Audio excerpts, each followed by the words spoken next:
Chief LeRonne Armstrong, welcome. Thank you so much for taking the time to speak with me today.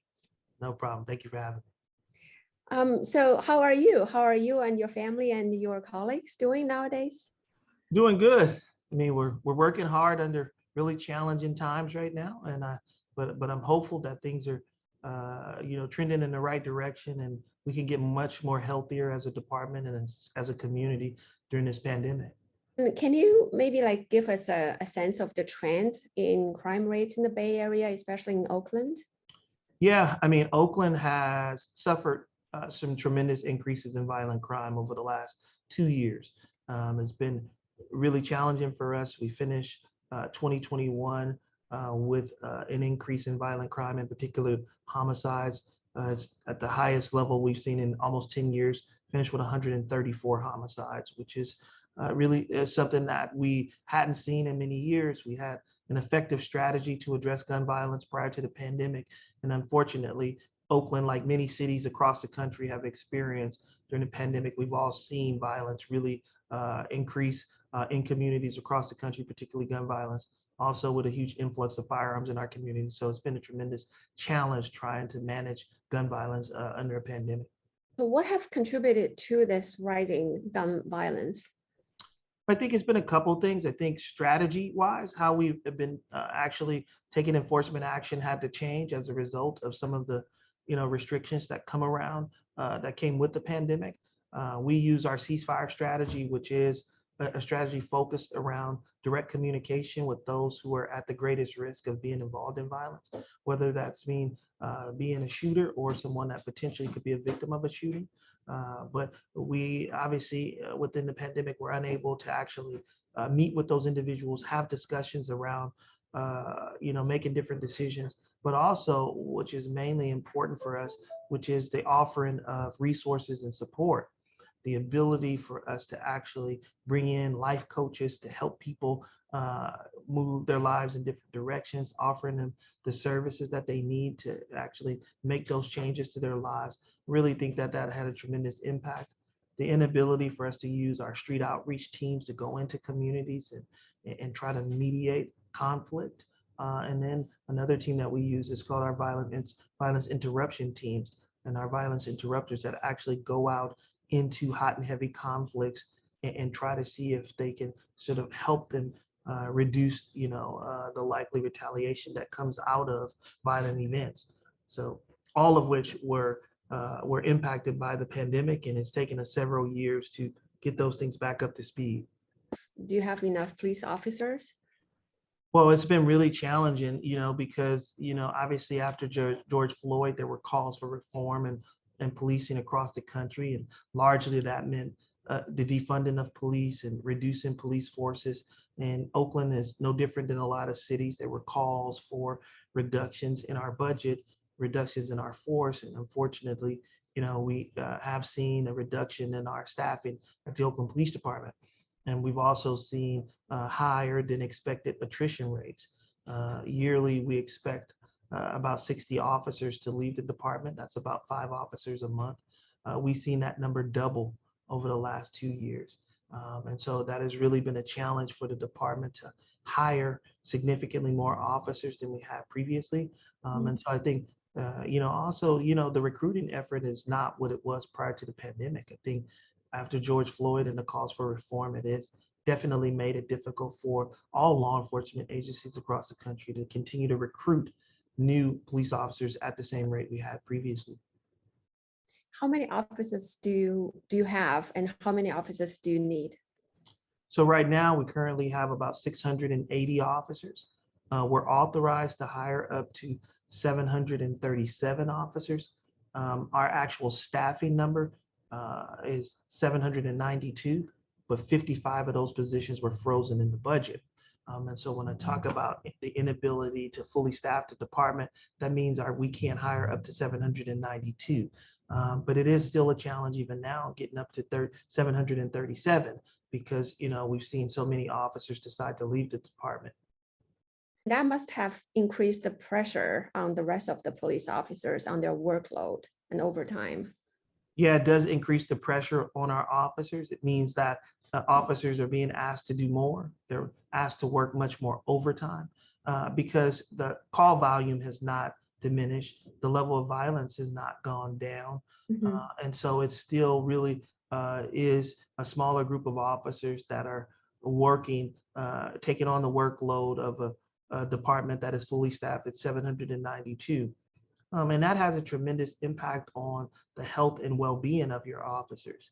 Are they properly rested? Are they seeing more incidents of violence than they normally would? How is that, impacting them both mentally and physically? We've seen an increase in the use of our support systems within the department, our psychologists, as well as our peer support teams. We've seen the use of those resources nearly double. So we know that the data is saying that officers are being impacted by the increased workload.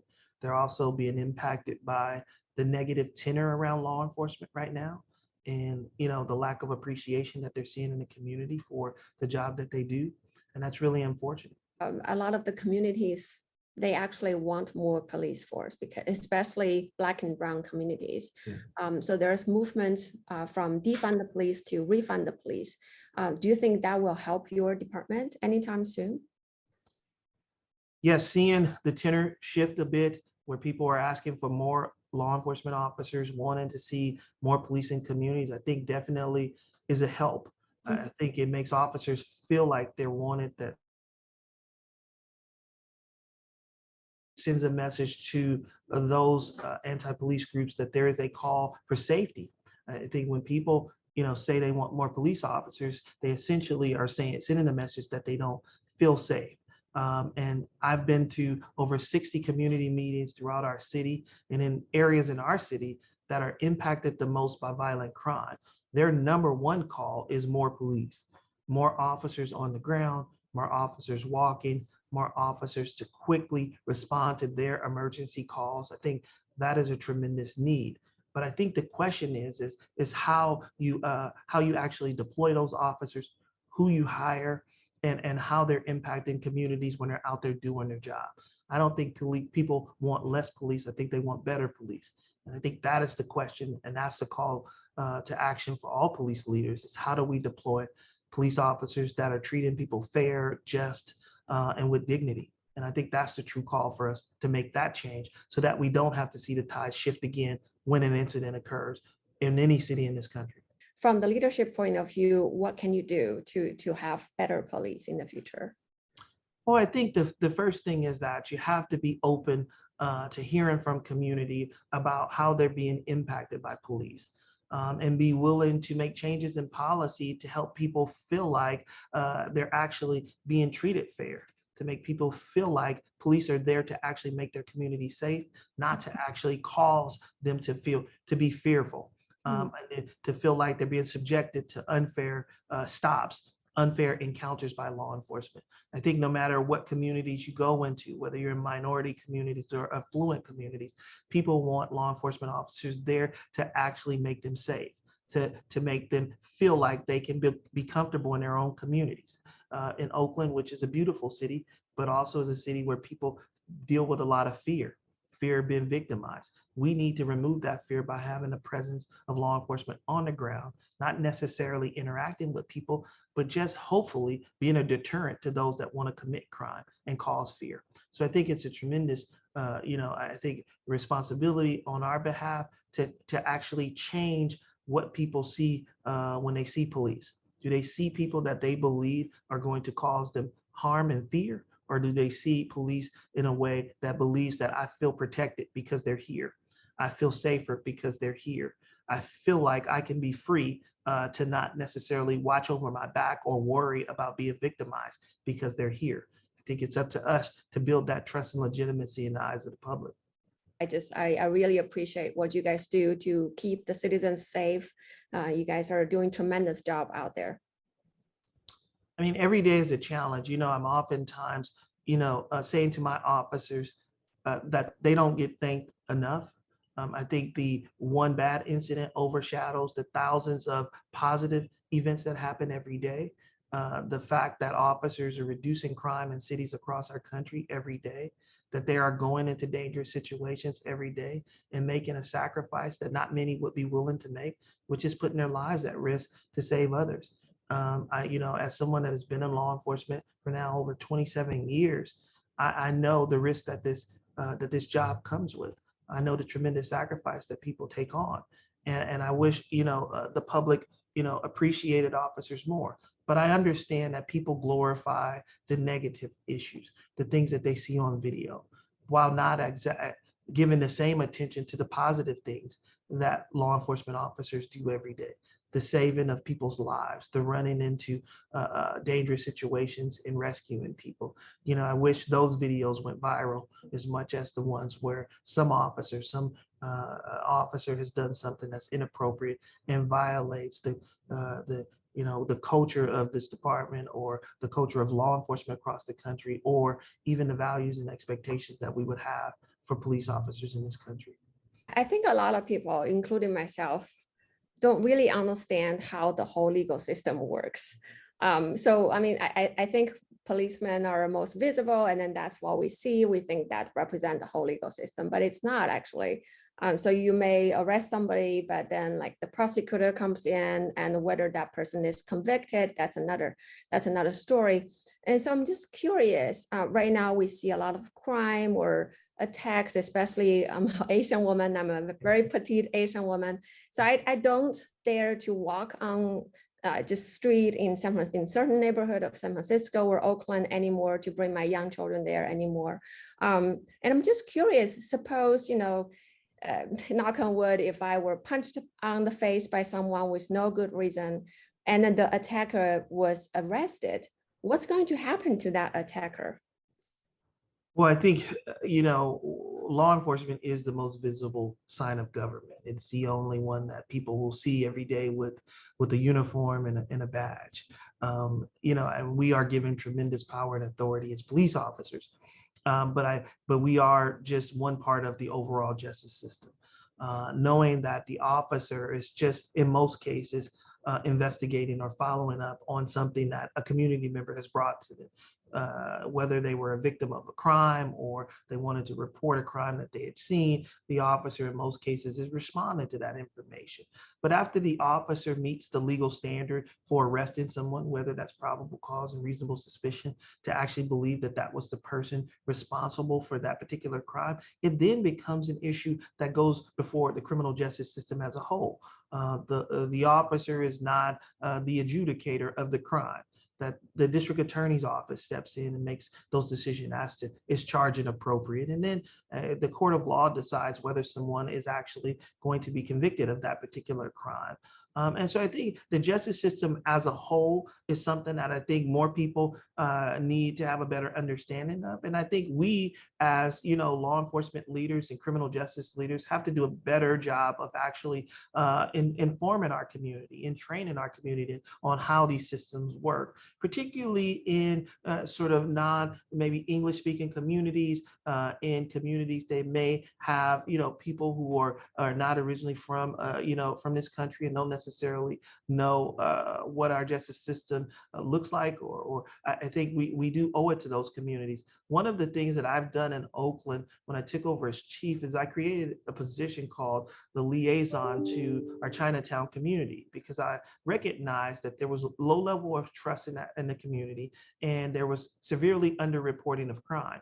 And so I wanted to have someone that was monolingual that could come into that community and offer that particular community the opportunity to share with somebody that they could potentially trust, that they could speak in their own language and be able to share with the officer the incident that they may have experienced, but also learn about the American justice system and how we are here to protect our community. And so I thought that would be an effective way of actually building relationships. And I've seen it as tremendously successful. When I took over as chief in Oakland, we've seen a significant increase in Asian hate crimes and other crimes in our Chinatown community. And as a result of increasing resources and deploying the Chinatown liaison officer, I am happy to say that we've seen a dramatic decrease in crime. And in several, even lately, a couple of high-profile incidents we've actually made arrest of the people who were responsible for those incidents because of that relationship, sharing information with law enforcement and allowing us to actually apprehend the people responsible. So I think that's critically important to build those relationships with communities that traditionally may have not, even in their own countries, had relationships with law enforcement. I mean, citizens often feel very frustrated. Someone was arrested, but then was released right away or within days and back on the street and attack another person. So is there anything that the police or the whole criminal justice system can do to prevent the tragedy from happening over and over again? Yeah, it's one of the things that we've worked closely with our local district attorney's office, is making sure that we are, advising them of repeat offenders, people who have frequently committed these crimes in these particular areas. Also, one of the things that we think is critically important is examining whether certain crimes are hate-based. Is this individual coming to this particular community or location specifically to target a certain group of people? And if that's the case, we need to examine if a hate crime charge is appropriate. So one of the things that we did in the Oakland Police Department was I actually created a hate crime officer, an officer that is actually specifically trained to investigate hate crimes. The district attorney's office actually created a hate crimes task force with district attorneys specifically charging those cases. So I think putting special prosecutors in charge has been effective.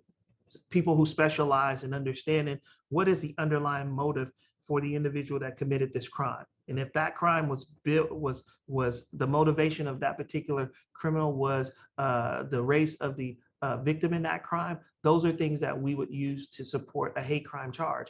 So I think, making those enhancements so that people get stiffer punishments when they are convicted of those crimes, I think that sends a clear message, but also utilizing what we call stay away orders. And if a person continues to come to a location to commit crime, asking the judge to actually provide us a stay away order, requiring that person to stay away from that particular location. Over the holiday shopping season, there are a lot of organized crime organizations in the Bay Area targeting, the shopping malls, high-end stores. They call it smash and grab. Yeah. So for those, do you think that has anything to do with Proposition 47? Well, we know that some of the low-level crimes that were, a result of, connected to Proposition 47 have definitely been impacted. We know that we've seen tremendous increases in multiple cities when it comes to auto burglaries in particular. We also know some theft-related crimes that we've seen at local shopping stores like Walgreens and CVS have also been impacted by these low-level crimes. And so I think it definitely has had an impact. It's caused us to adjust. We've worked with the Department of Justice to be a part of the retail task force, which the governor authorized to come in and help support local law enforcement in cities like San Francisco and Oakland and other cities that have been impacted by these smash and grab robberies. We as a department have had to adjust our enforcement strategies to make sure that we're prepared when these smash and grab robbery teams come to our cities. We've seen, our response be effective because we were seeing a decline in those crimes. We've also seen some businesses be forced to hire law enforcement to provide security at these stores. And so I think, I think it's a call for all of us to better understand how important accountability is, that if people recognize that there is no consequences for certain behavior, there is no incentive to stop. I often tell people that, when, just the mere presence of law enforcement or, strict, consequences as a result of these laws can help deter people from actually engaging in that type of behavior. And so that's what we've seen, people to be more willing to participate in those low-level crimes because they don't have fear of actually being charged with those crimes or any consequences as a result. So I do think those things have to be examined and see, are they effective? You would hope that we don't create laws that actually victimize more people while trying to actually prevent more people from being incarcerated as a result. We also should deal with the unintended consequences is that so many people are being victimized, and they unfortunately are being, financially victimized, if you would. For the smash and grab crimes, we know that if the value of the stolen goods are under $950, the thieves would only receive a misdemeanor citation. So you give them a citation, then what happens next? Well, when people are issued these misdemeanor citations for these crimes that are below $950, if you would, it oftentimes is stalled in a justice system that is backed up. That misdemeanor court is one of the courts that has a significant backup, which leads to no true accountability. The idea that people could continue to commit these crimes without any accountability makes it very difficult for law enforcement, and in some ways is actually discouraging for police officers. It actually begs the question, why should I take the risk of trying to apprehend this person if I know that he or she is going to be right back on the streets or receive no punishment for their behavior? And so I think, as a law enforcement leader, it makes it challenging to continue to motivate your staff to actually go out there every day and try to reduce these type of crimes from occurring and actually apprehending the people responsible. So I do hope that at some point we have there's discussion at the legislative level or at the judicial level of how do we make sure that we balance the scale to make sure that we don't send a message to would-be criminals that this behavior is acceptable, that there is no consequences for their actions, but the businesses that are being impacted by this behavior and the losses that they're incurring, I think that needs to be considered as well. I want to switch gear to asking you something about homelessness. So we know that San Francisco and Oakland have both seen large homelessness encampments, which have caused high level of health and safety impacts to local residents and businesses. So where are we heading to? Are we going to see more and more of the encampments? Are we going to see more and more local business and residents being impacted? Well, I think that's been, homelessness has been a very big challenge in the city of Oakland. I think our city government has been doing everything they can to identify resources to support homeless individuals in our city. Our unsheltered population continues to grow in the city of Oakland, and it's definitely impacting our residents and our businesses. I think that's a balance that, I've taken a stance of, it is not law enforcement's job to sort of, use enforcement to deal with the unsheltered population. I believe that the support and resources and response should be one in which city government should deal with. I think it's always challenging to put law enforcement officers in a position where they have to take enforcement action on individuals that are just, impacted by not having the necessary resources to live.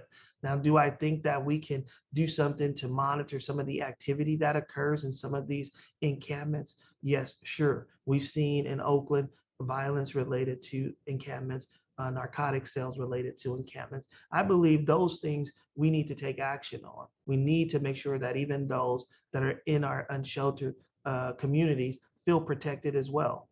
Nobody deserves to be victimized. And I want to make sure that in the city of Oakland, that although we have, strategies to try to manage our unsheltered population and provide support, whether it be, permanent housing or transitional housing, the city, I think, has done the best job that they could to, come up with resources like tiny houses, RV locations. I think they've been very creative in their response.